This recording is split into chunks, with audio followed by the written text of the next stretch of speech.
Hey everyone, I'm just going to do a run through my gear. I have a few questions about that. So let's start with the most logical place. Since I play guitar, let's start with the guitars. So the main workhorse here is the Agile Scepter 725 7-string. It has Seymour Duncan blackout pickups that I put in there because the stock ones sound like crap. But mahogany body, maple top, quilted maple top. Beautiful, beautiful guitar. Maple neck, maple fretboard, 24 frets. Fixed bridge because I don't really use a whammy bar too much. And then up on the headstock, you see a little piece of what's called rat fur. It's what they use on pedal boards, but I'm using it to mute the strings behind the nut because those pretty much ring out like a piano when you never get play and do all the stops and stalls and all the gentiness. But yeah, sounds great. Got it for $350 since it was a B stock, because actually, if you can possibly see it, there's this very, very faint gray line along the edge of the fretboard up on the top edge. So basically, I got it for $150 off because of a cosmetic issue that I can barely see while playing, let alone what the audience can see. So yeah, that's a great deal there. RondoMusic.com is the place to get them. The only place that sells them, actually. Great guitars. And of course, my standard mod on all of my guitars. Nice Velcro pick holder right here. Take some Velcro, toss it on, slide your picks in there, never lose anything. And then the next is actually my favorite guitar to play rhythm guitars on.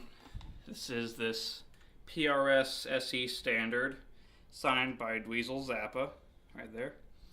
I have it tuned to standard and also occasionally to half step down or drop C sharp, and of course drop D.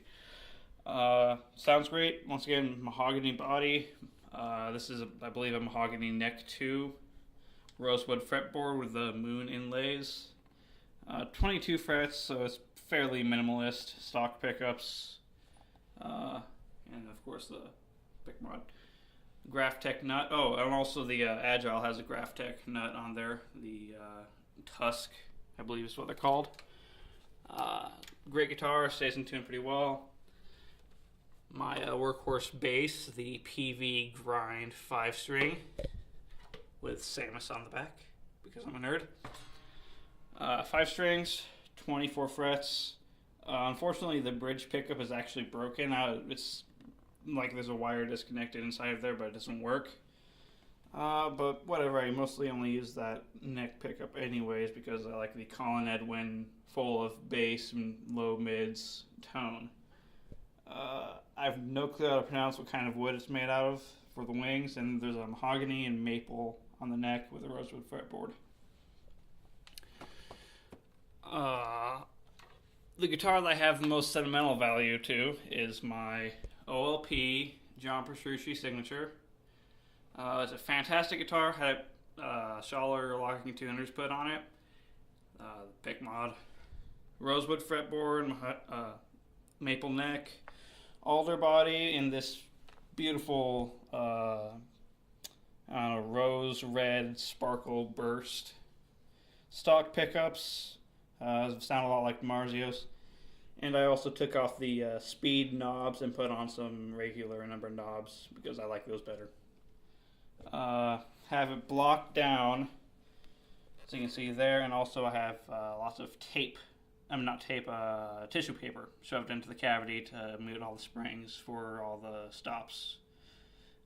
But yeah, very, very good sounding guitar. I have it tuned to C standard because that's metal, and John Petrucci's metal. And the latest guitar in my collection is this Fernandez. I have no clue what the model number is because I got it used at a Guitar Center for $250. And the reason why I got it is because it has a sustainer system, which basically gives you controlled feedback for at least however long the battery lasts. Graphtec nut, rosewood and maple. I believe it sounds like an alder body. It's also very stratty sounding, 24 frets with a Wilkinson trim, which I don't have blocked down. Because it actually stays in tune pretty well. Standard Strat layout, except for this middle switch is actually a button that you can press to switch between sustainer modes, and of course the sustainer on-off switch. But those are pretty much my guitars. I also have I saw in a few of the videos, Squire 7-string. They were made for 2 years, I believe. And it's a decent guitar. It was actually the first guitar I ever bought. But, yeah, I don't know, it's just, I like these ones better. So, yeah, now after that, let's head over to the pedal board. As you can see, I have a fairly large layout because, well, I like having a lot of options. So let's start. First thing in the chain is the Digitech Whammy 4. Everybody knows what this does. Pitch up, pitch down, harmonies and detunes and all that fun stuff. I mostly use the octave up, octave down harmony, the deep detune, and a few of the different octave shifts. So yeah.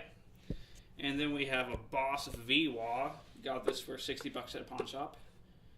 Thank you, Second Chance Pawn. And I got it mostly because it has a really good Univibe setting, and I don't want to drop $300 on a real Univibe. So this does a pretty good job of making it sound pretty decent. As you can see on those, the controls, drive is all the way off because it has like a built-in reverb, and when you start throwing distortion after it, it sounds like crap. And I have the wah range all the way up. Next is the Dunlop Dimebag Daryl Crybaby from Hell.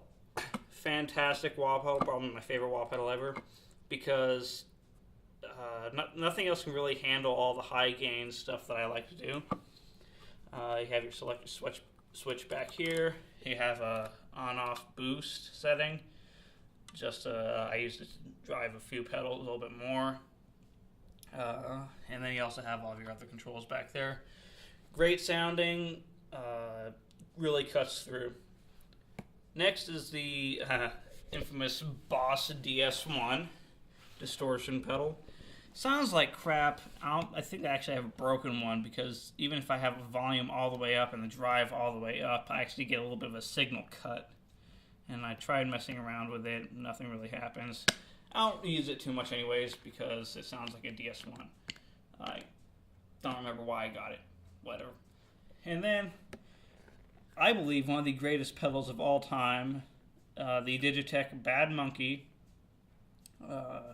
Tube Screamer style distortion. Don't look at those settings, those are not real. This is what I use.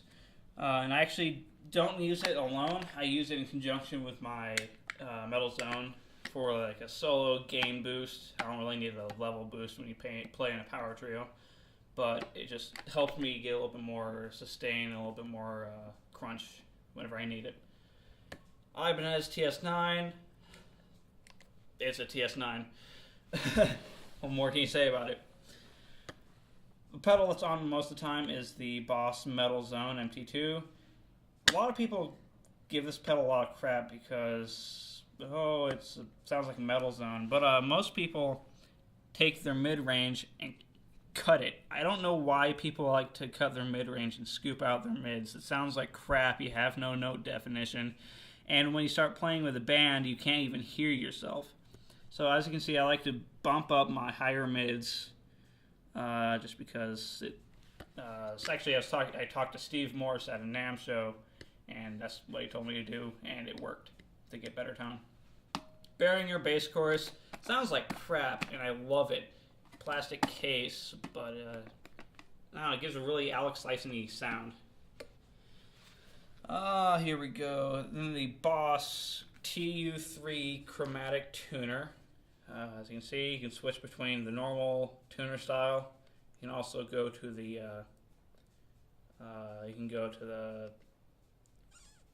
what is it called? The strobe tuning, yeah, like the Peterson tuners, where it's a little bit more accurate, but a lot more pain to deal with. So yeah, it's a tuner. The Digitech RP80 multi-effects. This thing is amazing. I use it for all my modulations, and also I have like a acoustic, and also have a compressor in there. I have the volume pedal's broken, but I use it for like volume swells. I have lots and lots of delay and a reverb stacked onto this one for a nice volume swell. And then the Line 6 Echo Park delay pedal. I like it because it has really good tape echo on it. You can switch on and off the tail after you turn the pedal off if you want the delay to fade out or anything like that. Great sounding pedal. It's basically a scaled down version of the DL4 delay modeler, and I love it. And then we go over to the amplifier, the Crate Power Block. Solid state is essentially just a power amp, and you have your preamp here, which I use because I don't have a dedicated preamp. But if you do have a dedicated preamp, you can just toss it into the line ins and essentially just use the power section here. And the most important thing are the settings. The gain, I don't really get crunch out of it, so it's as loud as it will go without distorting. Highs are out, mids are up, of course, and lows are out a little bit. When you have these settings and mix them with the Metalzone, it really makes a nice sound where you have no definition, but you're not all nasally, like if you crank your mid-range too much. Yeah, and I love it. And then the PV Rinser 412 cabinet with the PV Blue Marvel speakers, 4 of them. It's pretty good. I'm thinking about swapping out the top 2 for some Eminence speakers. And little odds and ends, have my old school Zune 30, which I used for practice. And it used to be signed by Dweezil Zappa, John Petrucci, and John Myung, but it's not anymore. I hop around different picks a lot. I use the Snarling Dog Brain picks, and I also use the Dunlop Jazz 3 Extra Large because the normal Jazz 3s are way too small for me. Earplugs. What used to be a chrome slide. And yeah, that's pretty much it. Straps are all Planet Waves because they're the most comfortable straps and also pretty spiffy looking.